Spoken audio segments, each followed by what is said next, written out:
வணக்கம். தமிழ் தேசிய அரசியல் பரப்பில் அரசியல் செய்கின்றவர்கள் அல்லது எதிர்காலத்தில் அரசியல் செய்ய இருப்பவர்கள் ஒரு அரசியல் சார்ந்த தெளிவை பெற்றுக்கொள்ள வேண்டும் என்பதற்காக வேண்டி இந்த பதிவு செய்யப்படுகின்றது. எது எவ்வாறாக இருப்பினும் தமிழ் தேசிய அரசியல் என்பது இன்று நேற்றல்ல, மூவேந்தர்களுடைய ஆட்சி காலத்திலிருந்தே செய்யப்பட்டு வருகின்ற ஒரு அரசியலாகவே பார்க்கப்படுகின்றது. ஏனென்று சொன்னால், பல்வேறு சூழ்ச்சிகள் மூலம் ஆட்சி அதிகாரங்களை இழந்தவர்கள் என்ற அடிப்படையில் மூவேந்தர்கள் தங்களுடைய ஆட்சி அதிகாரத்தை இழந்த பின்னர் இழக்கப்பட்ட ஆட்சி அதிகாரங்களை பெற்றுக்கொள்வதற்காக வேண்டி தமிழ் மக்களால் மேற்கொள்ளப்பட்டு வருகின்ற அரசியலாகவே தமிழ் தேசிய அரசியல் பார்க்கப்படுகின்றது. எனவே இந்த விடயத்தில் நாங்கள் ஒரு தெளிவை பெற வேண்டும். அன்றிலிருந்தே தமிழ் மக்களுக்கு எதிராக தமிழ் மக்களை பலவீனப்படுத்துவதற்காக வேண்டி, தமிழ் மக்கள் ஒரு ஏதிலியாக ஆட்சி அதிகாரம் இழக்கப்பட்ட மக்களாக வைத்துக் கொள்வதற்காக வேண்டி ஒரு பலமான தரப்பு தமிழ் மக்களுக்கு எதிராக செயற்பட்டு வருகின்றது என்பதில் தமிழ் மக்கள் ஒரு தெளிவை பெற்றுக்கொள்ள வேண்டும். அதன் பின்னரான காலப்பகுதியில் கூட தமிழ் தேசிய அரசியலை பேசுகின்ற போதும் இந்தியாவினுடைய அரசியலை பேசாமல் தமிழ் தேசிய அரசியலை பேச முடியாது என்கின்ற நிலையில்தான் தற்போது நாங்கள் காணப்படுகின்றோம். காரணம்,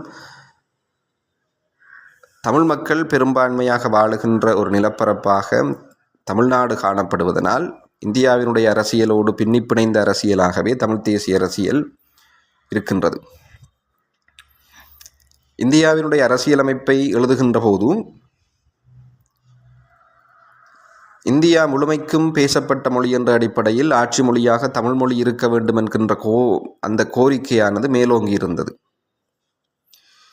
ஆனால் அந்த கோரிக்கை புறக்கணிக்கப்பட்ட கோரிக்கையாகவே அன்று மாற்றப்பட்டிருந்தது. அதிலும் தமிழ் மக்கள் ஏமாற்றப்பட்டார்கள். பின்னர் மொழிவழி மாநிலமாக பிரிக்கப்பட்ட போதும்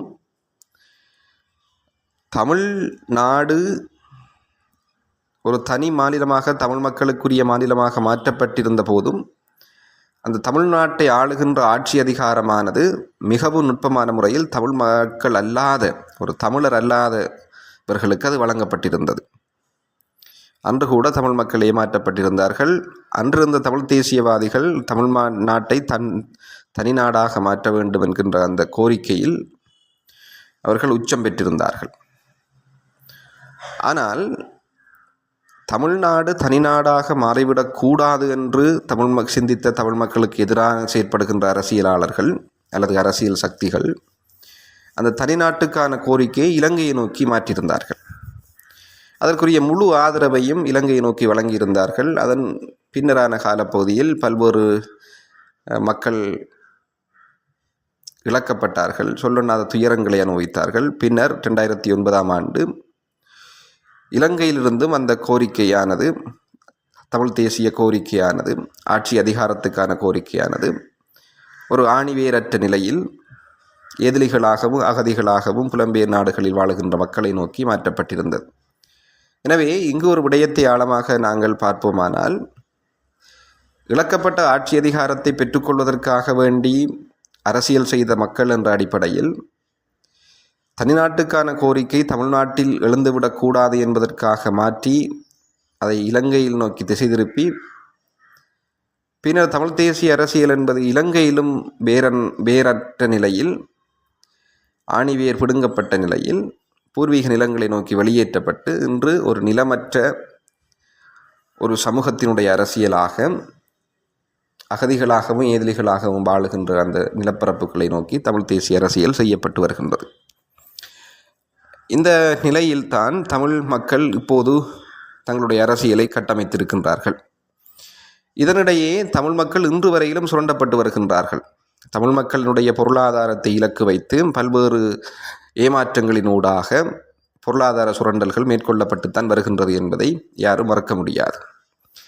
எது எவ்வாறாக இருப்பினும் தமிழ் மக்களுக்கு எதிராக தமிழ் மக்கள் ஒரு பாரிய ஒரு அரசியல் சக்தியாக உருவெடுத்து விடக்கூடாது என்பதற்கு மறைமுகமாக தமிழர்கள் அல்லாத ஒரு தரப்பு தமிழ் மக்களுடைய அரசியலை தங்களுடைய கட்டுப்பாட்டுக்குள் வைத்து கொண்டிருக்கின்றது என்பதுதான் இன்று பல ஆய்வுகளின் மூலம் நிரூபிக்க கூடியதாக அல்லது ஒரு மர்ம முடிச்சாக இருக்கின்ற ஒரு அரசியல் சூழ்ச்சியாக அல்லது ஒரு அரசியல் சக்தியாக பார்க்கப்பட்டு வருகின்றது. எனவே தமிழ் மக்கள் தொடர்பாக தமிழ் தேசிய அரசியல் தளத்தில் இருப்பவர்கள் சிந்திக்க வேண்டும். தமிழ் மக்களினுடைய தற்போதைய சூழலில் ஒரு மதம் சார்ந்த அரசியலும் முனைப்பாக முன்னெடுக்கப்பட்டு வருவதற்கு எத்தனிப்பதை அவதானிக்கக்கூடியதாக இருக்கின்றது.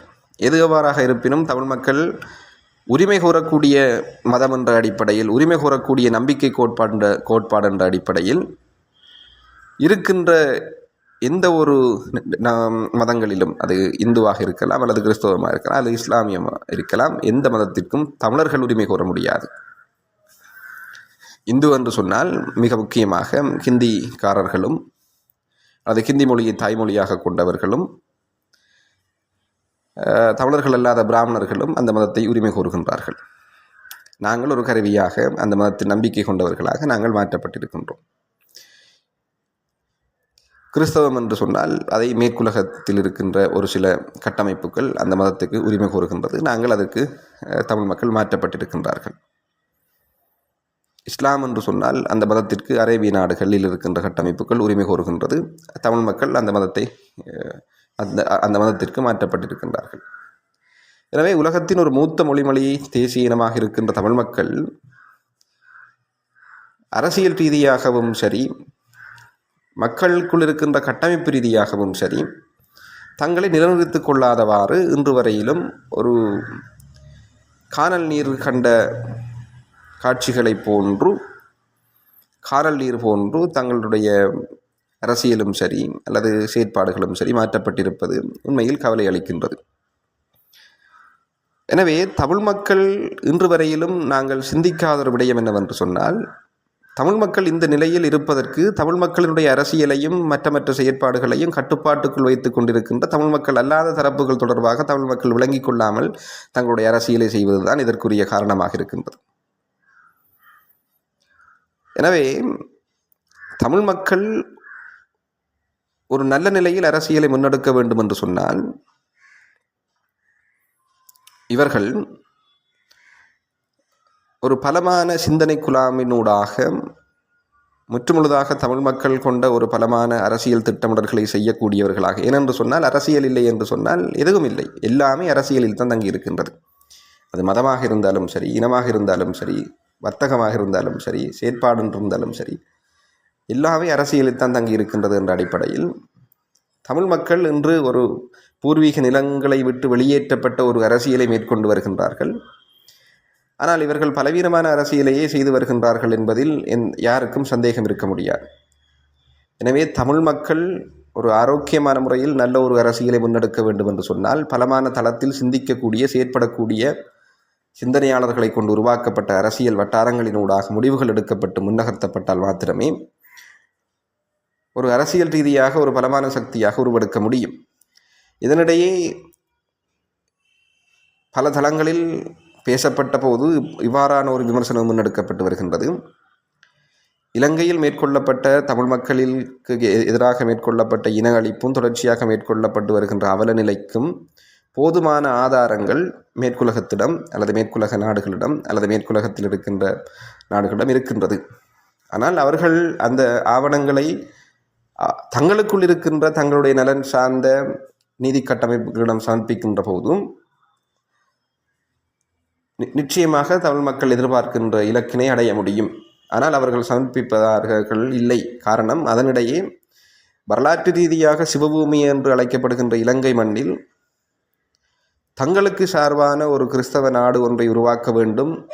அதன் போதுதான் அந்த ஆவணங்கள் உலக அரங்குகளில் சமர்ப்பிக்கப்பட்டு அவை வெற்றி கொள்ளப்படும் என்கின்ற ஒரு விமர்சனமான பார்வையும் இருக்கின்றது.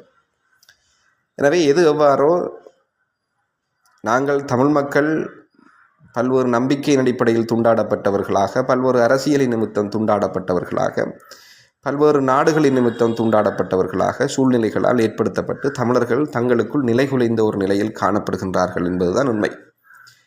எனவே எது எவ்வாறாக இருப்பினும் தமிழ் மக்கள் ஒரு தீர்க்க தரிசன தன்மையோடு ஒரு ஆரோக்கியமான தளத்தில் தங்களுக்கான அரசியலை முன்னெடுக்காத வரைக்கும் இந்த அவல நிலை தொடரும். எனவே தமிழ் மக்கள் தொடர்பாக, தமிழ் மக்களுடைய அரசியலை கட்டுப்பாட்டுக்குள் வைத்திருக்கின்ற தரப்புகள் தொடர்பாகவும், தங்களுக்குள் அரசியல் சார்ந்து மேலிருந்து இயக்குபவர்கள் தொடர்பாகவும் ஒரு தெளிவான பார்வையில் அல்லது தெளிவான கண்ணோட்டத்திலிருந்து இந்த அரசியலை முன்னெடுக்க வேண்டும். ஏனென்று சொன்னால், மீண்டும் மீண்டும் தமிழ் மக்கள் ஒரே இடத்தில் சறுக்கி தாங்களை அழித்து கொள்ளுகின்ற சமூகமாக மாறிக்கொண்டிருப்பதை எந்த ஒரு சந்தர்ப்பத்திலும் ஏற்றுக்கொள்ள முடியாது. இங்கு சொல்லப்பட்ட கருத்துகள் ஒரு அறிவுபூர்வமாக பார்க்கப்பட வேண்டிய கருத்துக்களாக இருக்கின்றது. ஒரு பொது நிலைப்பாட்டின் அடிப்படையில் மதங்களை கடந்து தமிழ் மொழியை தாய்மொழியாக கொண்டவர்கள் என்ற அடிப்படையில் தற்போது முன்னெடுத்தப்பட்டு வருகின்ற அந்த அரசியல் தொடர்பாகவும் ஒரு தெளிவு கிடைக்க வேண்டும் என்ற பார்வையில் ஒரு மாற்று கண்ணோட்டத்தில் இவ்வாறான ஒரு பார்வையை செலுத்த வேண்டிய தேவைப்பாடு ஒன்று இருக்கின்றது. எனவே இந்த விமர்சனங்களுக்கெல்லாம் முற்றுப்புள்ளி வைத்தவர்களாக தமிழ் தேசிய அரசியல் பரப்பு ஒரு பலமான தளத்தில் முன்னெடுக்கப்பட வேண்டும் என்கின்ற அந்த உன்னத நோக்கத்துக்காக வேண்டி இந்த குரல் பதிவை நான் பதிவிடுகின்றேன். நன்றி. இந்த குரல் பதிவின் மூலம் யாருடைய மனதையும் நான் புண்படுத்த எத்தனிக்கவில்லை.